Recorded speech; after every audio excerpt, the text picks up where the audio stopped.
आगे article 10.2.1 image formation bye spherical mirror, इस पर जाने से पहले ये जो रिलेशन है जो लास्ट हमने पढ़ा R इक्वल टू 2F, मैं इसका डेरिवेशन करना तुम्हें बता रहा हूँ, वो तुम अपनी कॉपी में नोट कर सकते हो। How to obtain this relation. अगर हमें लॉग ऑफ रिफ्लेक्शन आते हैं, यानी angle of incidence equal to angle of reflection, तो हम इसको डिराइव कर सकते हैं। कैसे, वो समझोगे। सपोज ये कोई कॉनकेव मिरर है, अभी तक हमें नहीं पता कॉनकेव है कि कॉन्वेक्स, पर जैसे मैं ये पॉलिश्ड सरफेस दिखाता हूं तो क्लियर हो जाता है कि ये कॉनकेव मिरर है। मैं मार्क करता हूं इसका पोल। ये एक लॉजिकल सीक्वेंस है किसी भी रे डायग्राम को बनाने का। इसका अपर्चर एमपीएम डैश, बुक में एमएम डैश लिखा हुआ था, मैं उसको कह रहा हूं एमपीएम डैश पूरा पार्ट, और बुक में लिखा था अपर्चर एमएम डैश। दोनों तरह से लिखा रहता है, थोड़ा अंतर आएगा इसमें, और स्मॉल अपर्चर है तो कोई फर्क नहीं पड़ेगा, दोनों सेम हो जाएंगे। प्रिंसिपल एक्सिस ड्रॉ करेंगे हम इसका। तो प्रिंसिपल एक्सिस ड्रॉ करने के लिए हम चाहें तो पहले ये स्फीयर कंप्लीट कर सकते हैं, जिसका कि ये मिरर एक पार्ट है। तो मैंने ये स्फीयर कंप्लीट किया जिसका कि मिरर एक पार्ट है, और मैंने लोकेट किया इसका centre, which is centre of curvature c. C is the centre of curvature. और अब जो है यहां पर हम देखेंगे कोई रे जो कि इंसिडेंट है, उसको मैं ग्रीन कलर से दिखा रहा हूं। इंसिडेंट रे इज बी ए, यह है इंसिडेंट रे बी ए, जो बी से ए की तरफ जा रही। पॉइंट ए पर टकराने के बाद इसका रिफ्लेक्शन होगा। आफ्टर रिफ्लेक्शन ये इस तरह से जाएगी कि अगर मैं ज्वाइन कर देता हूं सी ए को, जो कि वास्तव में एक रेडियस है इस स्फीयर की, सीपी इक्वल टू सी ए है, जो कि कैपिटल आर के बराबर है। रेफरेंस साइड में मैं लिख भी सकता हूं, सीपी बराबर है सी ए के, और ये बराबर है radius of curvature capital R. तो यहां अगर हम एंगल ऑफ इंसिडेंस मार्क करते हैं तो ये रहा एंगल ऑफ इंसिडेंस आई। और फिर आफ्टर रिफ्लेक्शन, रिफ्लेक्ट होने के बाद जब ये जाएगी तो ये किस तरह से जाएगी वो देखना है हमको। आफ्टर रिफ्लेक्शन ये सेम एंगल आई बनाते हुए जाएगी।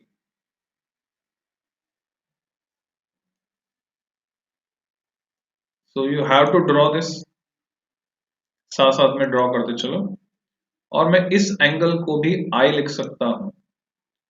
अगर मैं इसको आर लिखता हूं एंगल ऑफ रिफ्लेक्शन, तो हम जानते हैं लॉज ऑफ रिफ्लेक्शन से angle i is equal to angle r, दोनों बराबर होते हैं। साथ ही साथ हम ये भी जानते हैं कि दो पैरेलल लाइन को अगर एक ऑब्लिक लाइन कट करे तो अल्टरनेट एंगल सेम होते हैं। तो यहां पर ये आई और आई मिलाकर ये वाला एंगल पूरा ये बनता है 2i, और इधर अल्टरनेट एंगल ये भी हो जाएगा 2i। जबकि C पर बनने वाला ये I का अल्टरनेट एंगल है, तो ये भी होगा I। वेरियस डिस्टेंसेस में इसमें मार्क करूंगा। डायग्राम की क्लैरिटी के लिए मैं इसको सेंटर पे लाके थोड़ा बड़ा करके दिखाता हूं उनको, जिससे कि थोड़ी क्लैरिटी इसमें आ जाए। ये सिचुएशन एट प्रेजेंट। और अब मैं इस डायग्राम में मार्क करने जा रहा हूं वेरियस डिस्टेंसेस। तो रूल ये है बच्चों, सारी डिस्टेंसेस नापी जाएंगी पोल से। हम सारी दूरियां नापेंगे पोल से। पोल से मैंने एक वर्टिकल प्रोजेक्शन लिया, it is called vertical projection.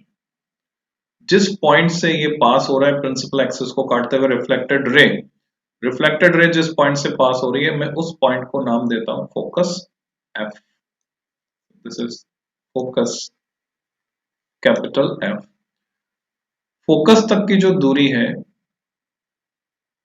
पोल से, मिरर के केस में सारी दूरियां पोल से नापते हैं, लेंस के केस में ऑप्टिक सेंटर होता है। जो रोल पोल प्ले करता है मिरर में, वो रोल ऑप्टिक सेंटर प्ले करता है लेंस में। So this distance is represented by small f and it is known as focal length। इसको हम कहते हैं फोकल लेंथ। और दूसरी जो दूरी हमें चाहिए वो चाहिए C से लेकर P तक की। तो C से लेकर P तक की जो डिस्टेंस है वो रेडियस ऑफ कर्वेचर के बराबर है capital R।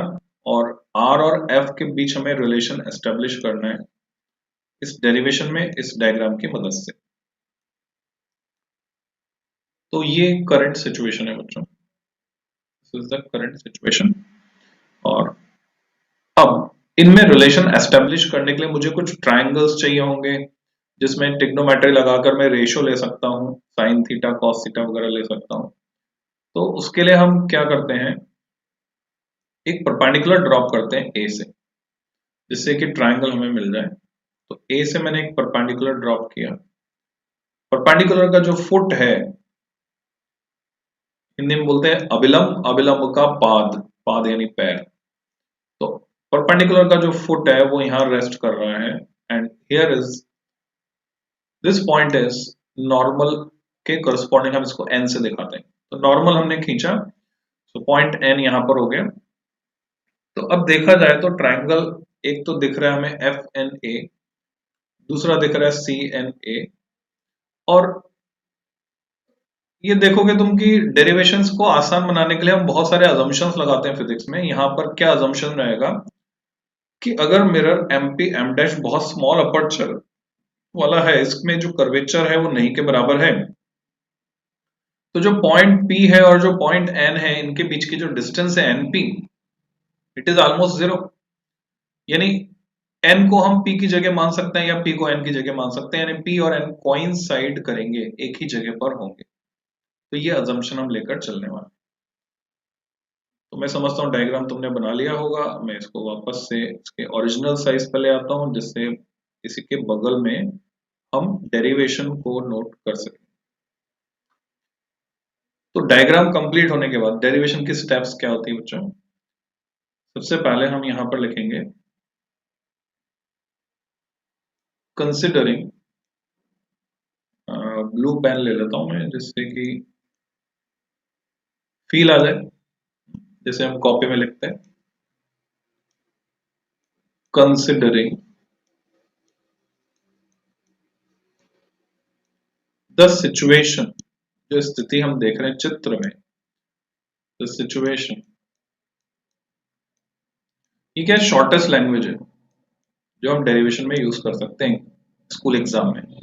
Considering the situation as shown, otherwise क्या हमें डिस्क्राइब करनी पड़ती है, एक एक बात को डिस्क्राइब करते हुए लिखना होता कि b is the incident ray after reflection it passes through focus f. अगर आप स्टेट बोर्ड में हैं, स्टेट बोर्ड में तो पूरा डिटेल में लिखना पड़ता है, पर सीबीएसई अगर स्कूल है आपका तो सीबीएसई में शॉर्ट लैंग्वेज चलती है, टू द पॉइंट। तो considering the situation as shown in figure, Hindi में ऐसा कहते हैं हम, जैसा कि चित्र से स्पष्ट है। अब मैं यहां पर दो ट्राइंगल कंसिडर करता हूं बच्चों। तो कौन कौन से वो दो ट्राइंगल? अगर मैं लेता हूं पहले एफ एन ए, ठीक है, इन राइट एंगल्ड ट्राइंगल, इस सिंबल है राइट एंगल ट्राइंगल का एफ एन ए। तो डायग्राम में ढूंढ लो एफ एन ए कहां पर है, ये रहा एफ एन ए। अब इसमें कौन सा तो हाइपोटेनियस है, कौन सा परपेंडिकुलर है, कौन सा बेस है 2i एंगल के लिए? तो एफ एन है बेस और ए एन है परपेंडिकुलर। तो अगर मैं टेन थीटा लेता हूं तो टेन थीटा होता है परपेंडिकुलर अपॉन बेस। तो मैं इसमें टेन थीटा की वैल्यू लिखता हूं। जहां पर तुम्हें कम समझ में आए तुम रिकॉर्डिंग देख पाओगे वापस से अपनी स्पीड पर। Tan theta equal to perpendicular, that is AN, upon base, that is FN. हम डेरिवेशन को शॉर्ट एंड स्वीट रखना चाहते हैं, नहीं छोटा रखना चाहते हैं, तो उसके लिए हम यहां पर क्या करते हैं, इक्विवेलेंट का सिंबल लगाते हैं, ऐसे भी लगा सकते हो और दो लहरदार सिंबल भी बना सकते हो, बोथ आर वैलिड। क्योंकि mirror is a small aperture, तो जो n है उसकी जगह मैं p लिख सकता हूं। p क्यों लिखना चाहता हूं, n की जगह मैं p इसलिए लिखना चाहता हूं क्योंकि सारी दूरियां मैं p से नाप रहा हूं, n का कोई सिग्निफिकेंस नहीं है इस डायग्राम में डायरेक्टली देखा जाए तो। मेरे पास जो डिस्टेंस है फोकल लेंथ f जिसके लिए मुझे रिलेशन निकालना है वो p से दूरी है, तो fp सिग्निफिकेंट है मेरे लिए, fn सिग्निफिकेंट नहीं है। तो मैं क्या करूंगा यहाँ पर an तो ऐसा का ऐसा रहने दूंगा और fn की जगह मैं लिखूंगा fp, an अपॉन fp। और उसका रीजन हम यहाँ पर देंगे, या तो राइट हैंड साइड पर लाइन खींच के रेफरेंस साइड में लिख देंगे, नहीं तो मेन में भी लिख सकते हैं as comma mirror is of, जो मिरर बनाया है मिरर इज ऑफ, वो हमने लिया छोटा, is of small aperture, mirror is of small aperture, बहुत ही छोटा। सो तो हम क्या कर सकते हैं,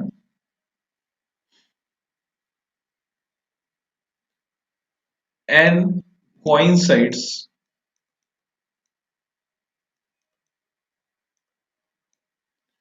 coincide की स्पेलिंग वेरीफाई कर लेते हैं बच्चों, सी ही आएगा या एस आएगा आगे,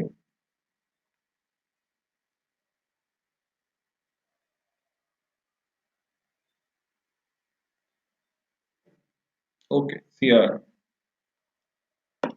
n coincides with, मैं शॉर्ट फॉर्म में अगर लिखूं विथ को तो ऐसे लिखते हैं सी बार, विथ p,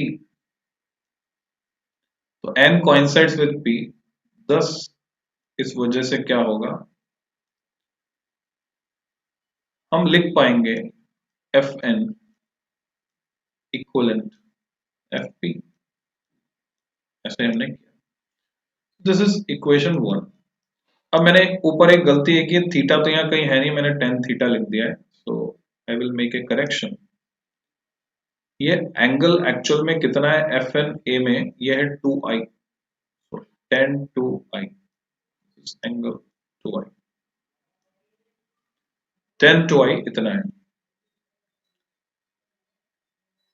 अब मैं दूसरा ट्रायंगल लेता हूं, c n a, in right angle triangle c n a, तो डायग्राम में दिख रहा है, ये रहा सी, ये रहा एन, ये रहा ए, सी एन ए। सी एन ए में बेस है सी एन, जिसको मैं सी पे लिख पाऊंगा सेम लॉजिक से जो भी ऊपर लिखा है, परपेंडिकुलर ए एन है जैसे कि यहाँ पे था, और ये होगा एंगल tan आई। तो इस ट्रायंगल में अगर मैं tan आई पता करता हूं, then tan i is equal to an upon cn, जिसको मैं इक्वलेंट मानूंगा किसके, an upon cp, because n coincides with p, same logic, दोबारा लिखने की जरूरत आपको नहीं है। तो दिस इज इक्वेशन नंबर 2। अब एक इंपॉर्टेंट फैक्ट जो समझना है यहां पर आपको, वो ये है, बट फॉर स्मॉल एंगल्स, अगर एंगल्स छोटे होते हैं, एंगल छोटे होते हैं, small angle, but what small angle, छोटे कितने छोटे, 10 डिग्री 12 डिग्री तक। अगर एंगल छोटा है देन साइन थीटा की वैल्यू tan थीटा से मैच करती है बच्चों, और वो थीटा के बराबर होती है अगर थीटा को रेडियन में लिया जाए, रेडियन में नापा जाए डिग्री की बजाय, क्योंकि ऐसा यूनिट जो है एंगल की वो रेडियन होती है। तो एंगल की ऐसा यूनिट सिस्टम इंटरनेशनल में जो यूनिट मानेंगे वो रेडियन है। तो इसको वेरीफाई करते हैं पहले हम, क्या वास्तव में ऐसा है। ये इस डेरिवेशन का पार्ट नहीं है। अब जो मैं करने जा रहा हूं ऑरेंज कलर में, this is not the part of derivation. ये तुम्हें समझाने के लिए है कि एंगल जब स्मॉल होता है तो sine theta tan theta theta बराबर होते हैं। फॉर एग्जाम्पल मैंने एंगल चुना 10 डिग्री। अब मेरे पास या तो टेबल हो नहीं तो कैलकुलेटर हो, मैं साइन 10 डिग्री की वैल्यू निकालू। ठीक है, तो कैलकुलेटर यहीं से ले लेते हैं हम, मेरा कैलकुलेटर, और इसमें देखते हैं साइन ऑफ 10 डिग्री। तो मुझे चाहिए साइंटिफिक कैलकुलेटर, स्टैंडर्ड नहीं चाहिए, साइंटिफिक, तब मैं देख पाऊंगा। ट्रिग्नोमेट्रिक फंक्शन हमको चाहिए, तो ये आ गया trigonometric function sine of 10 degree. के लिखने का तरीका कुछ अलग रहेगा, तो क्लियर करते हैं।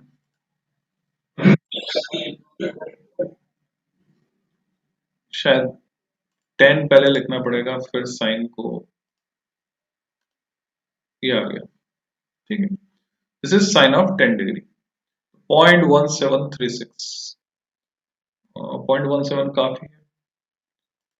साइन 10 डिग्री की वैल्यू हमने देखी 0.17। अब मैं 10 ऑफ 10 डिग्री की वैल्यू निकालता हूं, 10 of 10 degree, again we will use calculator. पहले मैं लिखता हूं 10, पुराना डेटा क्लियर कर देते हैं। 10 ऑफ 10 डिग्री 0.1763। तो हमने देखा सिमिलर वैल्यू 0.1763, मैं सिर्फ डेसिमल के बाद 2 प्लेस तक ले रहा हूं, 0.17।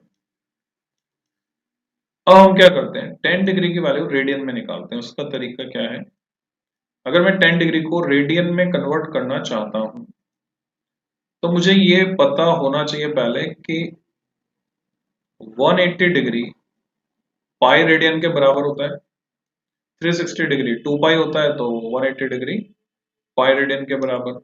तो 1 डिग्री यूनिटरी लॉ मैंने लगाया, एक एक नियम गणित का, 1 डिग्री हुआ पाई अपॉन 180 रेडियन।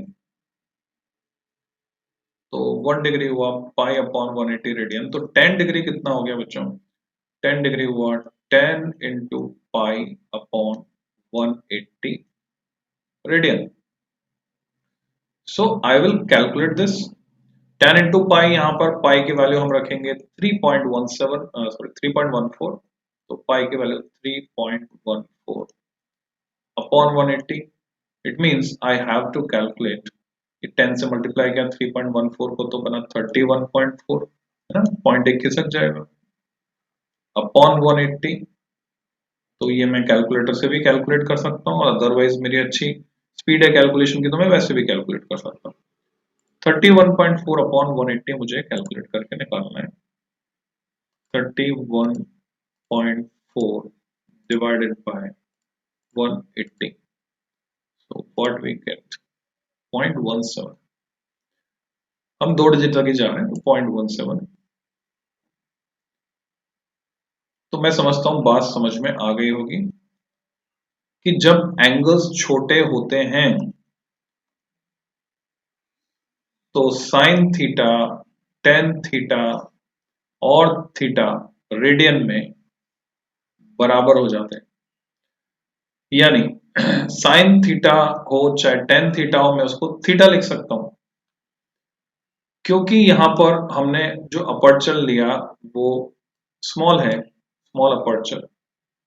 तो अपर्चर जब स्मॉल है तो एंगल्स भी छोटे हैं। ये भले डायग्राम में बड़े दिख रहे हैं, अजम्पशन है, ऐसा मान सकते हैं एंगल्स आर स्मॉल। और जब एंगल्स छोटे हैं तो मैं 10i को i लिख सकता हूं और 10 2i को 2i लिख सकता हूं। तो अब मैं अगर इक्वेशन 1 और 2 से यहाँ पे लिखना चाहूँ तो मैं यहाँ लिख सकता हूँ नेक्स्ट स्टेप जो होगी वो ये होगी, फ्रॉम इक्वेशन 1 and 2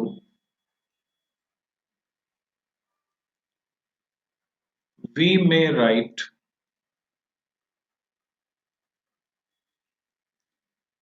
हम लिख सकते हैं 2i equal to an upon fp and i equal to, equation 2 से मैं लिख सकता हूं an upon cp, an upon cp क्यों लिख सकते हैं, as tan theta equivalent theta, किसके लिए, फॉर स्मॉल एंगल्स,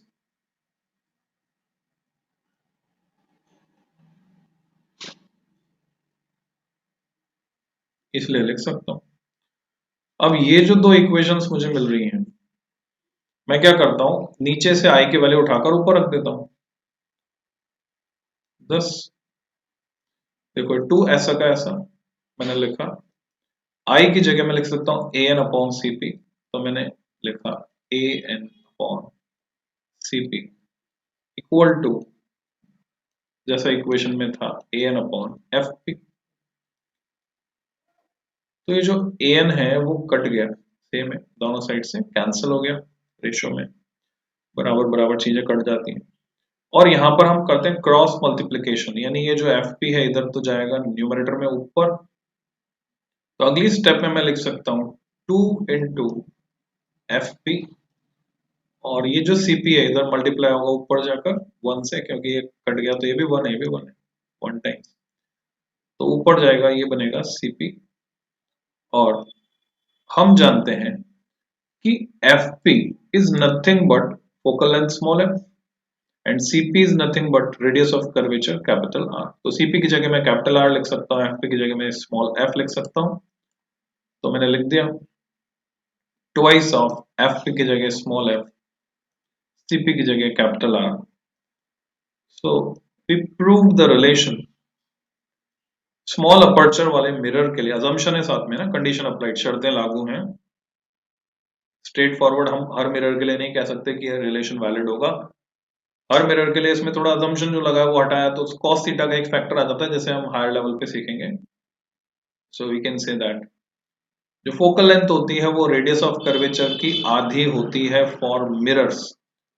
जो बात मैंने कॉनकेव मिरर के लिए प्रूव की है वही मैं कॉन्वेक्स मिरर के लिए भी प्रूव कर सकता हूँ सिमिलर मैनर में।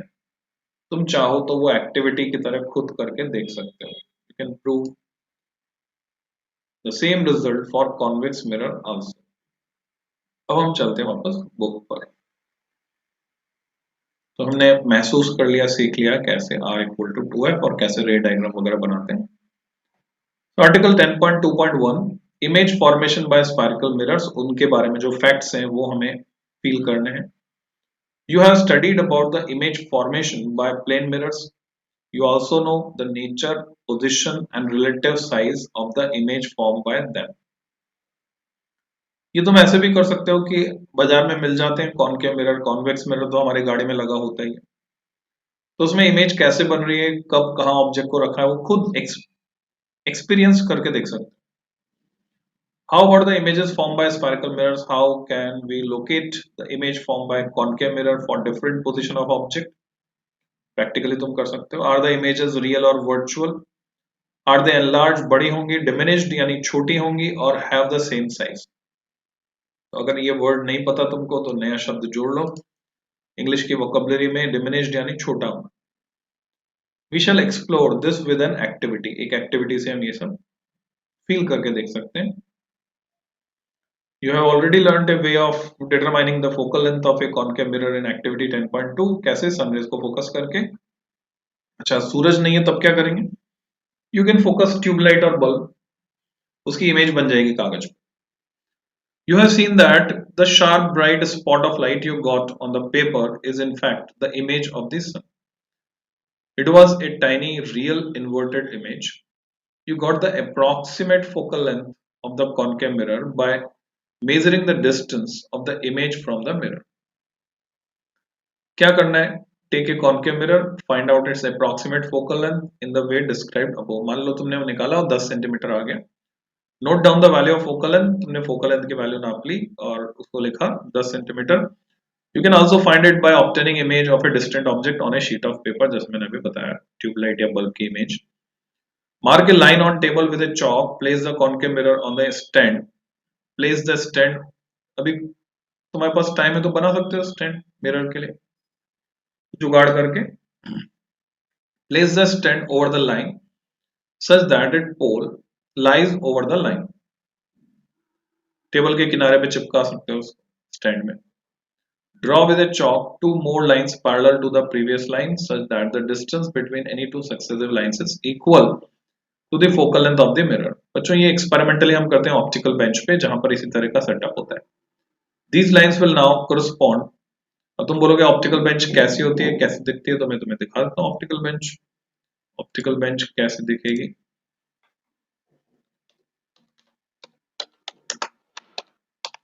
ट्वेल्थ क्लास में इस पे हम प्रैक्टिकल करते हैं ऑप्टिकल बेंच का एक्सपेरिमेंट.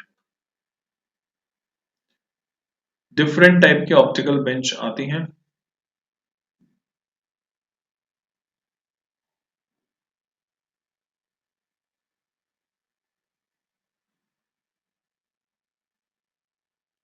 मेरे चैनल पे भी मिल जाएगा तुम्हें ऑप्टिकल बेंच वाला एक्सपेरिमेंट परफॉर्म किया हुआ मैंने.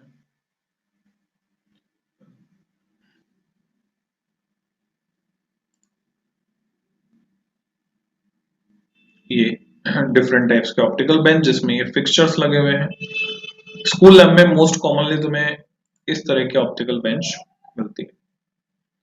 ये जो फिक्सचर है इसमें हम लेंस या मिरर उनको पकड़ सकते हैं और इन नीडल्स होती हैं जिनकी इमेज देखकर हम सेट करते हैं, पता लगाते हैं ऑब्जेक्ट की इमेज कहाँ है. कॉस्ट भी तुम्हें दिखाई दे गई. Okay, let's get back to our discussion. These lines will now correspond to the position of points P, F and C. हमने लोकेट कर लिया पोल, फोकस और centre of curvature respectively. Centre of curvature कैसे? Double distance लेकर. अभी हमने prove किया था R equal to 2F.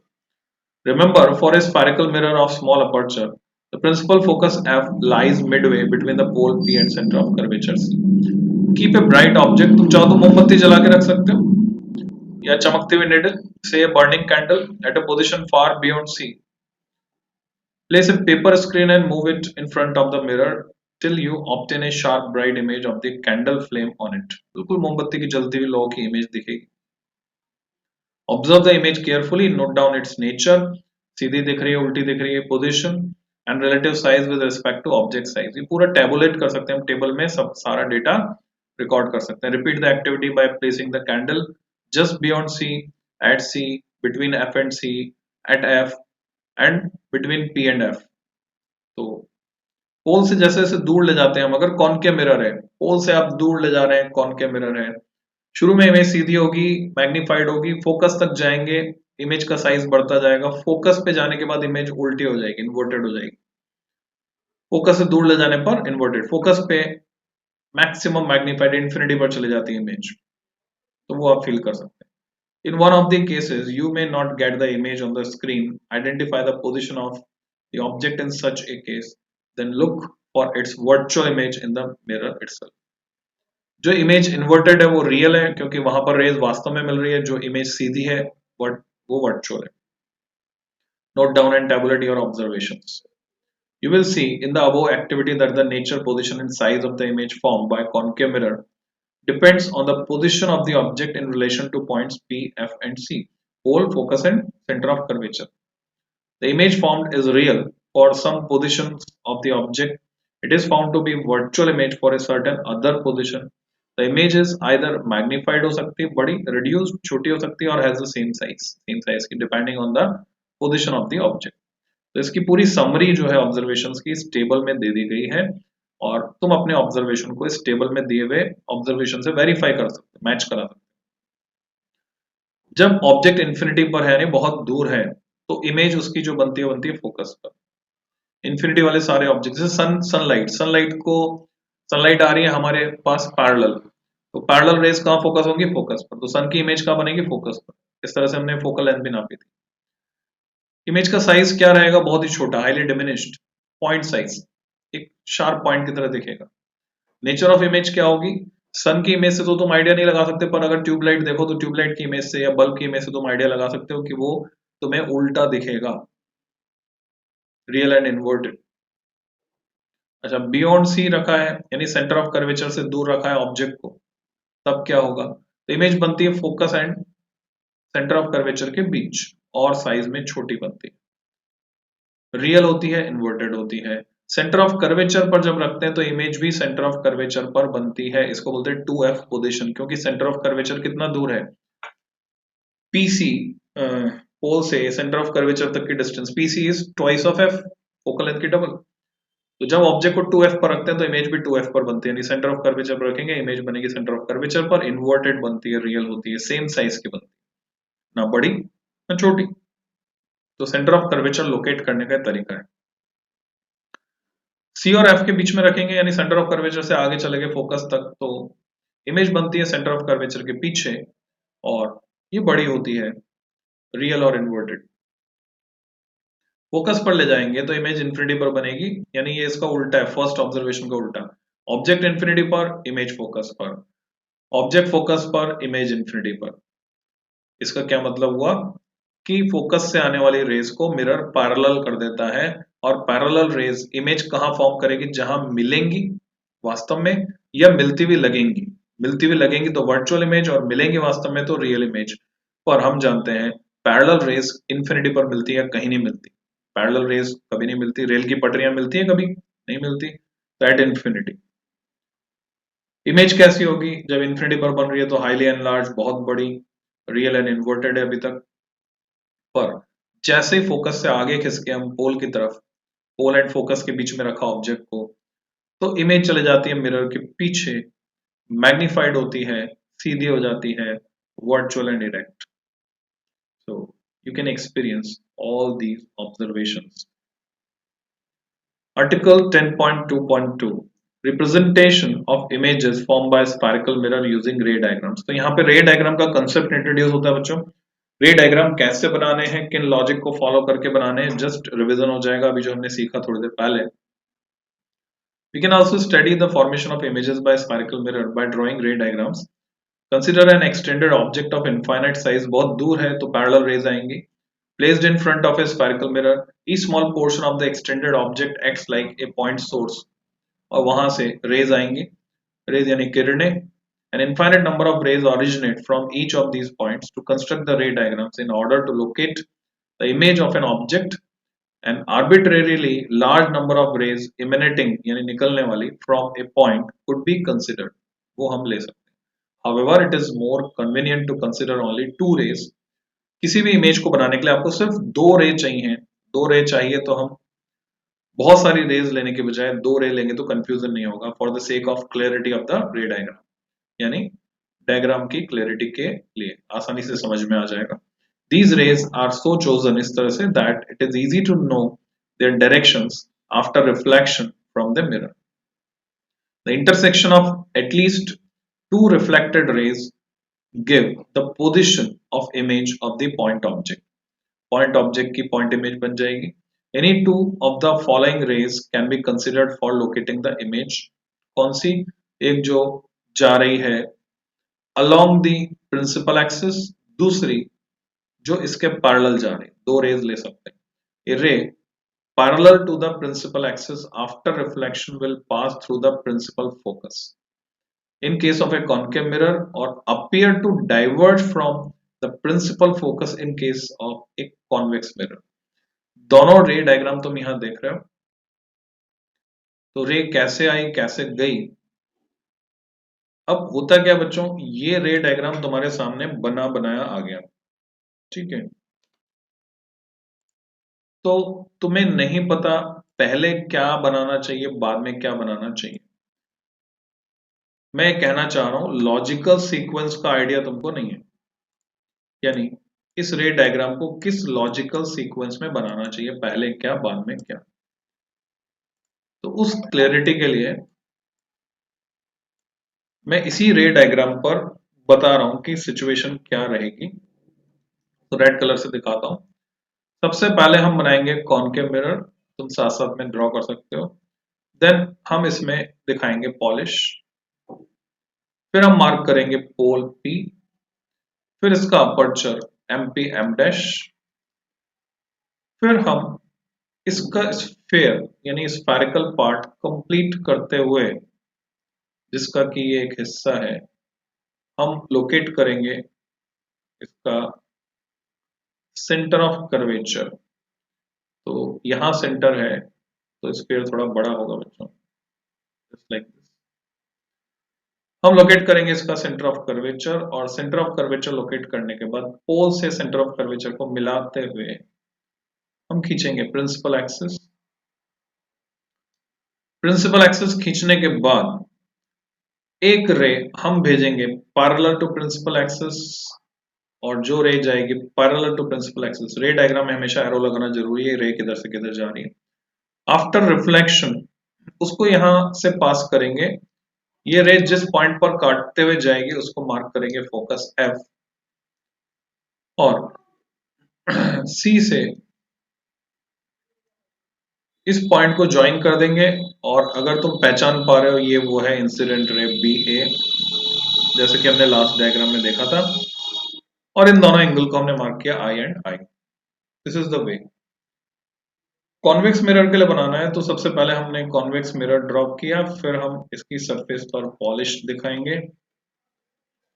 Polish दिखाने के बाद हम मार्क करेंगे इसका पोल P, फिर हम ये स्फीयर कंप्लीट करेंगे,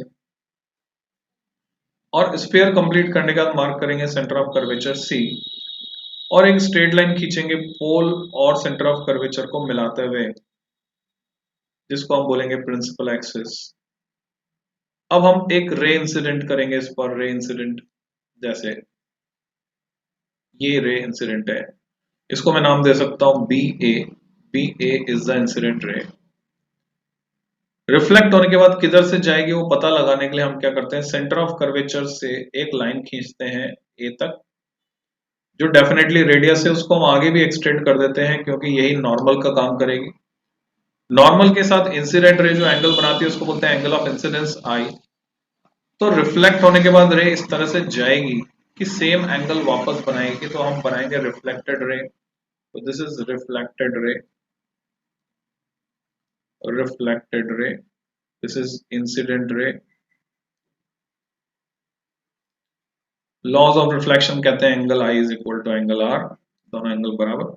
अब हम क्या करते हैं, इस रिफ्लेक्टेड रे को अगर पीछे की तरफ बढ़ाएं डॉटेड लाइन से, क्योंकि एक्चुअल में पीछे कुछ नहीं है, तो वर्चुअल आभासी हो रूप से हमें लगेगा ये रे यहां से आ रही है, और जिस पॉइंट से आती हुई लगेगी उसको मार्क करेंगे focus F। This is the way ray diagrams are made. Ray diagrams हम इस तरह से बनाते हैं लॉजिकल सीक्वेंस। दूसरा रे डायग्राम देखते हैं। Ray passing through the principal focus of a concave mirror or a ray which is directed towards the principal focus of a convex mirror after reflection will emerge parallel to the principal axis. This is illustrated. जो अभी अभी हमने देखा उसका उल्टा भी सही है। अगर कोई रे जा रही है फोकस से पास हो रही है, तो after reflection it will become parallel, चाहे वो कॉनकेव मिरर हो, और अगर कॉन्वेक्स मिरर है, कोई रे इस तरह से जा रही है कि आगे जाकर ऐसा लग रहा है फोकस से जाकर मिलेगी, तो after reflection it will become parallel to the principal axis. इसके आपको प्रैक्टिस करनी है लॉजिकल सीक्वेंस। तीसरा point, ray passing through the centre of curvature of a concave mirror और directed in the direction of the centre of curvature of a convex mirror. ये ray जा रही है सेंटर ऑफ कर्वेचर से, centre of curvature से जा रही है, तो नॉर्मली इंसिडेंट है, तो एंगल ऑफ इंसिडेंस 0 है, तो एंगल ऑफ रिफ्लेक्शन भी 0 होगा, यानी वापस ये लौट जाएगी इसी रास्ते पर। आपने बॉल से जब दीवार पर या फर्श पर मारकर खेला है, तो आपको पता है रिबाउंड कैसे होती है। बॉल अगर बिल्कुल सीधे फेंकोगे तो बिल्कुल सीधी ऊपर आएगी, तो 90 डिग्री पर जो अगर ये एंगल हो गया, तो एंगल ऑफ रिफ्लेक्शन भी 0 डिग्री होगा। 90 डिग्री होने का मतलब है angle of incidence 0 degree, normal के अलोंग, तो एंगल ऑफ रिफ्लेक्शन भी 0 डिग्री होगा। और कॉन्वेक्स मिरर के केस में अगर ये सेंटर ऑफ कर्वेचर पे जाती हुई लगेगी तो वापस उसी रास्ते लौट जाएगी normal. The light ray come back along the same path because the incident rays fall on the mirror along the normal to the reflecting surface. चौथा पॉइंट जो है रे डायग्राम बनाने के लिए लॉजिक, रे इंसिडेंट ऑब्लिकली किसी angle पर incident है to the principal axis towards a point p जो कि पोल ऑफ मिरर है। On the concave mirror figure में देख रहे हैं हम, और a convex mirror is reflected obliquely. The incident and reflected rays follow the laws of reflection at the point of incidence, making equal angles with principal axis.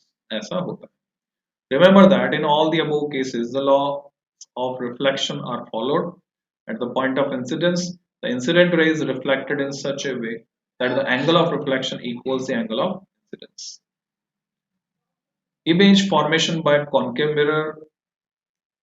Image कैसे बनेगी इसको हम डिस्कस करेंगे बच्चों नेक्स्ट लेक्चर में। आज के lecture में यहीं तक, तो फिर मिलते हैं जल्दी।